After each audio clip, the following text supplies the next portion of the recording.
I'm making the 6.5 foot tall balloon jack-o'-lantern using only balloon quads. You'll need an electric balloon inflator as well as a sizer box for this project. Everything except the stem is made of 11-inch balloons. But because we're inflating these to such a small size, you'll want to put your long, narrow nozzles onto your balloon pump and make sure the end of the nozzle is right up in the round section of the balloon, so we're only putting air at the very end of the balloon. This will help us achieve a nice round shape. Size both of these balloons to 7 inches in diameter by gently pressing the balloon against the 7-inch hole of your sizer box and gently let air out until it just fits through. Tie the balloons into a pair by snugly stretching the nozzles in opposite directions, wrap them around twice, and tie them in a knot.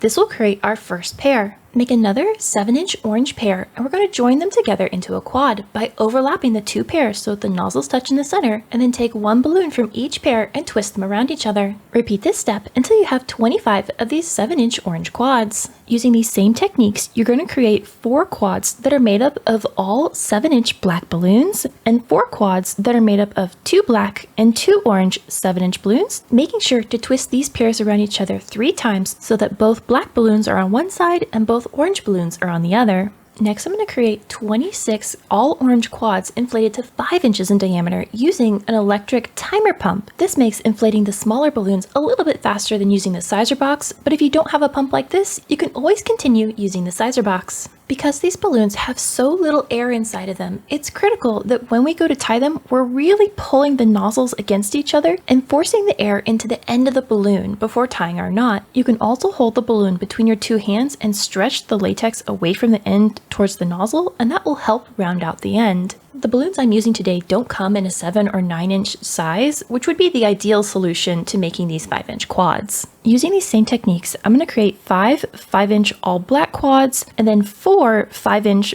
quads that have 1 black balloon and 3 orange balloons. Now, once you have all of these quads done, and I know it's a little boring doing this all up front, but it'll allow us to fly through the assembly of this pumpkin. I'll be tying all the quads together using empty 260 modeling balloons. Then I'm going to stretch all the air out and tie the end off. Then tie that 260 to the nozzle of our first all orange 5-inch balloon quad. The orientation of the balloon quads is critical to the success of this design, so every 5-inch quad will always have 1 balloon pointing out the front of the design and 1 balloon pointing out the back. Next, I'm going to layer on an all orange 7-inch balloon quad, and the 7-inch quads always have 2 balloons pointing towards the front of the design. Center this quad on top of the first, gently press down on it, and then pull the 260 balloon string up through the center of the 7-inch quad, wrap it around 1 balloon, and then wrap it around a balloon on the opposite corner.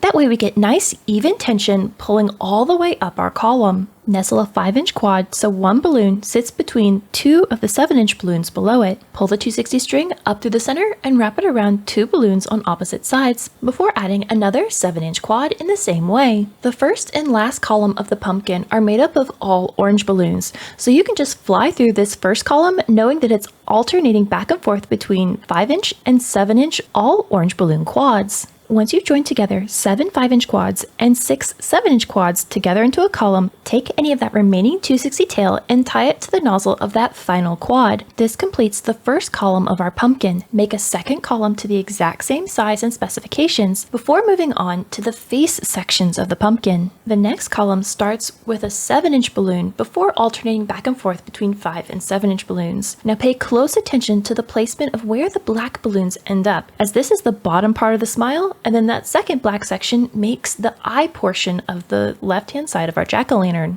We'll have to make a second column like this one, only it's going to be mirrored so that the smile curves up on the right-hand side of the pumpkin. To help you through that placement process, I've created a set of digital plans. These include step-by-step written instructions, full color illustrations, as well as a complete supply list to help you make this pumpkin to perfection. You can find that printable PDF linked in the description box below.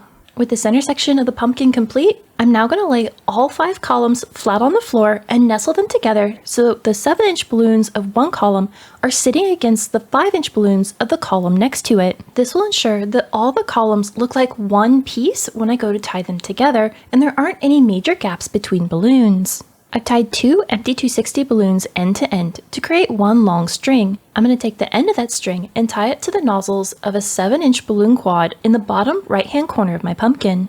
gather up the rest of that 260 into your hands and then gently pull on the 260 and wrap it around the 7-inch balloons of the column next to it. I'm going to zigzag my way across the bottom of the pumpkin, always wrapping around the 7-inch balloons above and below them until I get to the other side. Then I'm going to stretch that 260 up the center of that end column and wrap it around the next set of 7-inch balloons and zigzag it back and forth across the pumpkin to where I started. You should always be pulling an even tension on that 260 as you wrap it back and forth, and it should sit against the nozzles of every quad it touches. That way, it's hidden from sight. Once you wrap the 260 string around the last 7-inch balloon on the right-hand side of the pumpkin, tie the remaining 260 tail to one of the nozzles of that 7-inch quad, and you can either tuck the tail into the balloons so it disappears, or you can trim it with a pair of scissors. I repeated this process across the top of the pumpkin, zigzagging back and forth around the 7-inch balloon quads until all of the tops of those columns are secured together. By wrapping only the top and the bottom of the pumpkin, that's more than enough rigidity to be able to pick this pumpkin up and carry it around. Now, our jack-o'-lantern wouldn't be complete without its stem on top. So to make the stem, you're going to need 20 green 5-inch balloons and 1 green 260 balloon. The first layer of the stem is a quad made up of 4-inch balloons. Tie the 260 string to the nozzle of this quad, but we're not going to tie the end. We're going to come in about 2 to 3 inches and tie that section to the nozzles of the quad. This extra little bit of 260 string will be how we attach the stem to the body of the pumpkin later on. The orientation of these balloon quads is important. The base layer has one balloon pointing out the front. The second quad is made up of 2 4-inch balloons and 2 3.5-inch balloons.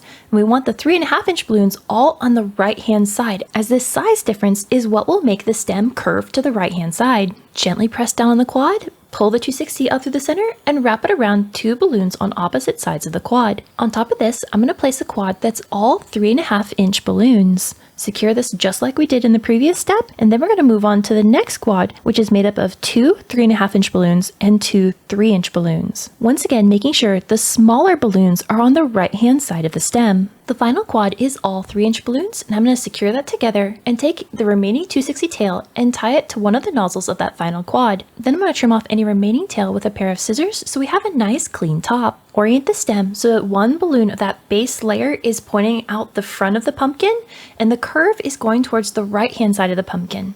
Nestle it down on that center topmost 7-inch quad, pull that 260 tail that we left long at the base of the stem and wrap it in a figure-8 pattern around a couple of those balloons before tying the end to the nozzles of that quad. Now, if your stem is a little wobbly on top, you can always take that 260 and go back up into the stem and wrap it around a couple of balloons for a snug fit. This is a super versatile design for your fall-themed events. You can hang it on a wall or add some stands for a freestanding design. If you enjoyed this project, you should check out this video. And until the next time, remember, stay creative, everybody.